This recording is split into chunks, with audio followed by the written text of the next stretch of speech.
ఏలూరు జిల్లా నూజివీడు మాల యోధుల సంక్షేమ సంఘం ఆధ్వర్యంలో మాలల ఆత్మ గౌరవ సభను నిర్వహించారు. ఈ సభకు భారత రాజ్యాంగ నిర్మాత, ప్రపంచ మేధావి, భారతరత్న డాక్టర్ బిఆర్ అంబేద్కర్ మునిమనవడు రాజారత్న అంబేద్కర్, మాజీ ఎంపీ హర్షకుమార్, రాష్ట్ర మాల మహాసభ వ్యవస్థాపక అధ్యక్షులు మల్లెల వెంకట్రావు, రాష్ట్ర మాల మహానాడు అధ్యక్షుడు బేతాళ శరత్బాబు, రాష్ట్ర మాల మహానాడు నాయకులు పంతగాని రమేష్, సమతా సైనిక్ దళ్ రాష్ట్ర అధ్యక్షులు పాలేటి ఉమామహేశ్వరరావు, రాష్ట్ర నలుమూలల నుండి మాల మహానాడు ప్రతినిధులు హాజరయ్యారు. నూజివీడులో నిర్వహించిన మాలల ఆత్మ గౌరవ సభ రాష్ట్రానికి, దేశానికి మాలలు చేస్తున్న వర్గీకరణ వ్యతిరేక పోరాటానికి దిక్చూసిగా నిలుస్తుందని వక్తలు కొనియాడారు. రాజారత్న అంబేద్కర్ మాట్లాడుతూ, బాబాసాహెబ్ రాసిన రాజ్యాంగం దేశంలోని పార్లమెంట్, న్యాయ వ్యవస్థలను నడిపిస్తుందన్నారు. బీజేపీ, ఆర్ఎస్ఎస్లు దేశంలో ఉన్న దళితులను విడగొట్టేందుకు ఉన్నత న్యాయస్థానాన్ని సైతం వాడుకోవడంపై ఆయన విరుచుకుపడ్డారు. మనువాదులు 2500 సంవత్సరాల క్రితం దళితులను ఏ విధంగా అణిచివేశారో అదేవిధంగా నేడు చేయాలని చూస్తున్నారని విమర్శించారు. దీనికి నిదర్శనం ఇటీవల మహారాష్ట్రలో జరిగిన ఎన్నికల్లో ప్రధాని మోడీ హిందువులు బతకాలంటే చంపాలని చెప్పడాన్ని బట్టి చూస్తే అర్థమవుతుందన్నారు. భారతదేశంలో ఎస్సీల్లో ఉన్న 59 ఉపకులాలు కలిసికట్టుగా మనువాదుల కుటిల యత్నాలను తిప్పికొట్టాలని సందేశం ఇచ్చారు. జై భీమ్, అందరికీ జై భీమ్.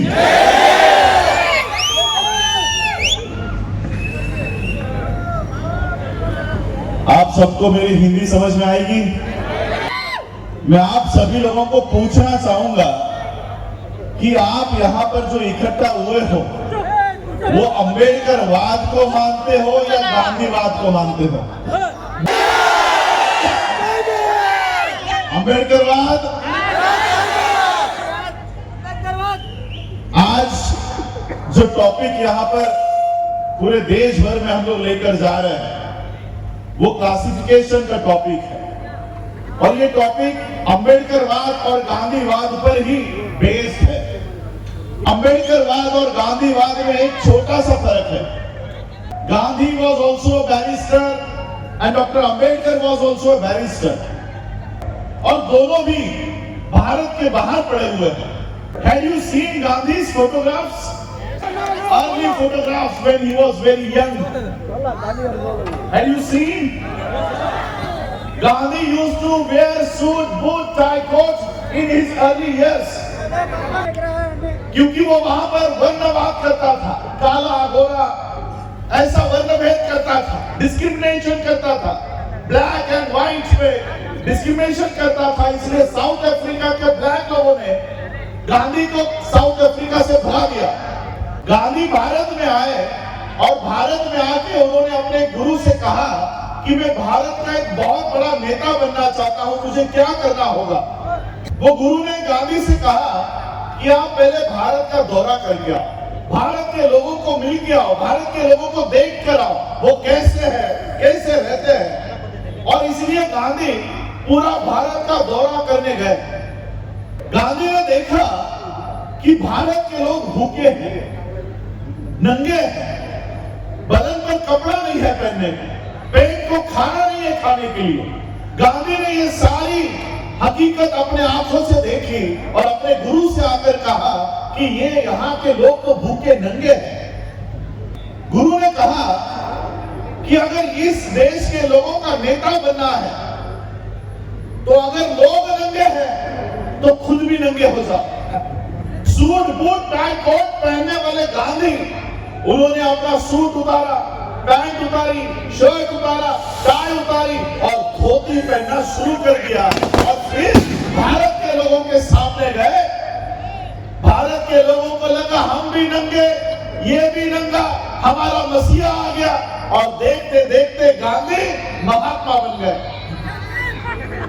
बाबा साहब भी भारत के बाहर पड़े। बाबा साहब की भी एजुकेशन इंडिया के बाहर हुई। और जब बाबा साहब भारत में आए, भारत में आने के बाद बाबा साहब ने भी पूरे भारत का दौरा किया। और बाबा साहब ने देखा कि सही में इस देश के लोग भूखे नंगे हैं, इनके पेट को खाने के लिए खाना नहीं है, बदन के ऊपर कपड़ा नहीं है।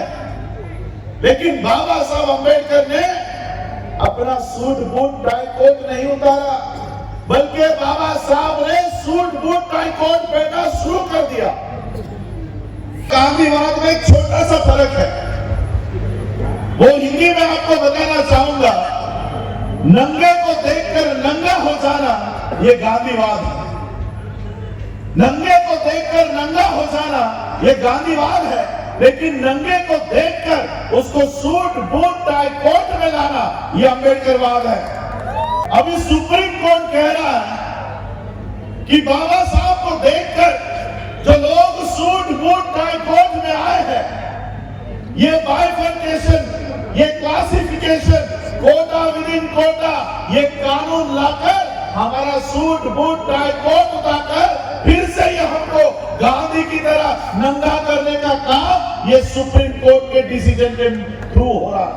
Recently we had state elections in Maharashtra. In that elections Prime Minister visited many times in Maharashtra, and in his speeches, he said to the Hindu community that Hindi में वो कहता है कि बटेंगे तो कटेंगे, यही बोला। अभी अभी महाराष्ट्र में इलेक्शंस हुई, उस महाराष्ट्र के इलेक्शंस में इस देश का प्रधानमंत्री आकर हिंदुओं को कहता है कि बटोगे तो कटोगे, वो कह रहा है कि बटोगे तो कटेंगे, और दूसरी तरफ शेड्यूल कास्ट के लोगों को ए बी सी डी में ये 4 हिस्सों में काटने की बात कर रहा है। अगर हिंदू बटेंगे तो कटेंगे ऐसा इस देश का प्रधानमंत्री कह रहा है, तो वही प्रधानमंत्री हमको 4 हिस्सों में क्यों बांटने का काम कर रहा है। इस आंध्र प्रदेश में 59 कास्ट है शेड्यूल कास्ट की लिस्ट में, 59 है, 59। मैं वो 58, 57 कास्ट को कहना चाहूंगा। प्रधानमंत्री नरेंद्र मोदी हिंदुओं को कहता है कि एक है तो सेफ है। मैं आप लोगों को कहना चाहूंगा, तुम शेड्यूल कास्ट के लोग, चाहे वो माला हो, मदिरा हो, कोई भी हो, तुम सभी लोग एक हो तो ही सेफ हो, वरना सेफ नहीं हो। वर्गीकरण का हम सभी लोगों को विरोध करना है। मेरे पहले सर ने कहा कि शेड्यूल कास्ट के लोगों को बैंक के लोन दिए जाते हैं, सब्सिडी दी जाती है। ये सब्सिडी एक जनरेशन को मिली है, एक जनरेशन को। इस देश में मनु का कानून, ये कॉन्स्टिट्यूशन ऑफ इंडिया 26 जनवरी 1950 को लागू हुआ। ये कॉन्स्टिट्यूशन लागू होने से पहले भारत कौन से किताब के ऊपर चल रहा था बताओ? 75 years of constitution. Before that, we had 2,500 years of Manusmriti applied in India, implemented in India. 2500 साल से हम लोगों को एजुकेशन से दूर रखा गया, हम लोगों को जमीन खरीदने से दूर रखा गया, हम लोगों को पैसा कमाने से दूर रखा गया।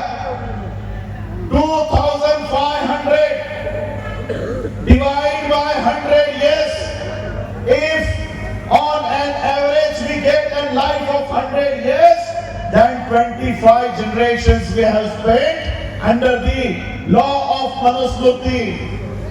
This is hardly our second generation which is entering into the era of constitution. सिर्फ दूसरी पीढ़ी हमारी 75 years का कॉन्स्टिट्यूशन हम लोगों ने 26 जनवरी 1950 से ही हम लोग IAS, IPS, डॉक्टर, इंजीनियर नहीं बने। 10-15 साल बाद हमारे लिए ये संविधान के फैसिलिटीज हमको मिलना शुरू हुए। हमारे लिए ये संविधान सिर्फ 60 साल का है। ये 60 साल में ही संविधान से इतना थर थर क्यों कांप रहे हैं? ये 60 साल में ही संविधान से क्यों कर रहे हैं? इसकी मैं आपको मूल वजह बताता हूं कि ये संविधान से क्यों डर रहा है। बाबा साहब अम्बेडकर जी के साथ बचपन में बाबा साहब को बैलगाड़ी में भी बैठने का अधिकार नहीं था। बाबा साहब को कुएं का पानी पीने तक का अधिकार इस मनु के कानून ने नहीं दिया था। आज भी कई सारे राज्यों में हम लोगों को स्कूल में पानी के घड़े को भी हाथ लगाने का अधिकार नहीं है। बाबा साहब ने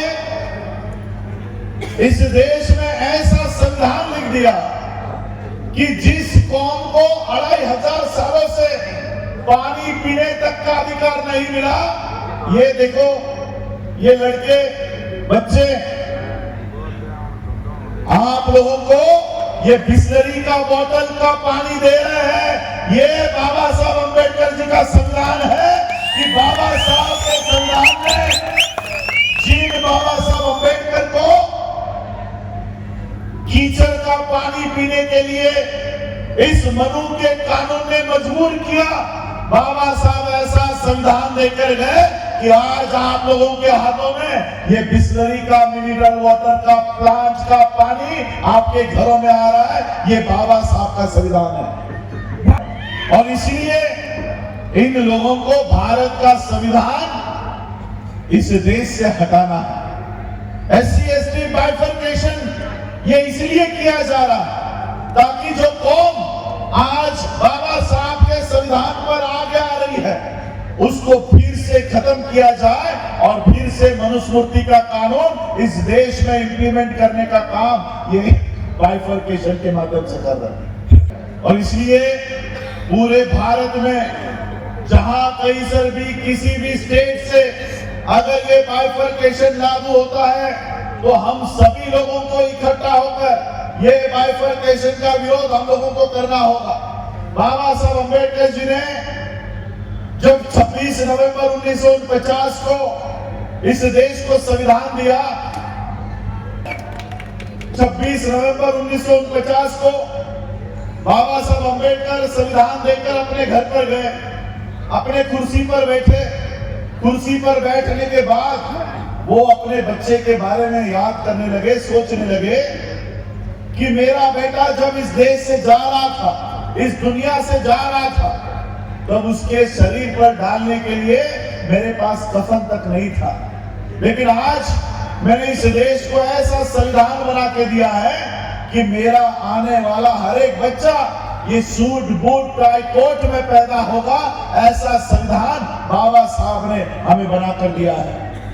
मैं ज्यादा, क्योंकि समय अभी बहुत कम है, मैं आपके स्टेट के चीफ मिनिस्टर को सिर्फ एक बात बताना चाहूंगा और आपके स्टेट के चीफ मिनिस्टर के थ्रू इस देश के प्राइम मिनिस्टर को भी एक बात बताना चाहूंगा कि आप संसद के अंदर मेजोरिटी में होंगे, आप इस स्टेट के असेंबली में मेजोरिटी में होंगे, लेकिन याद रखो देश के अंदर हम मेजोरिटी में हैं, तुम्हारी गाड़ियां भी घूमने नहीं देंगे।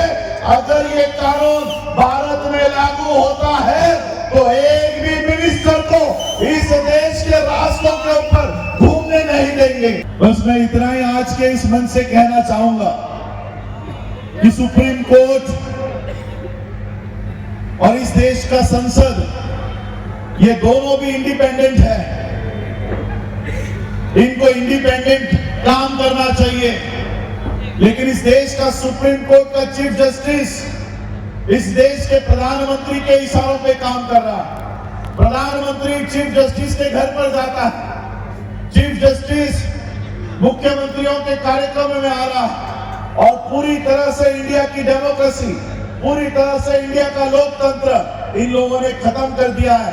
और इसलिए मैं ये कहना चाहूंगा आरएसएस, बीजेपी, और अगर आप इस देश का संविधान, इस देश के संविधान को मैं आपको बताना चाहूंगा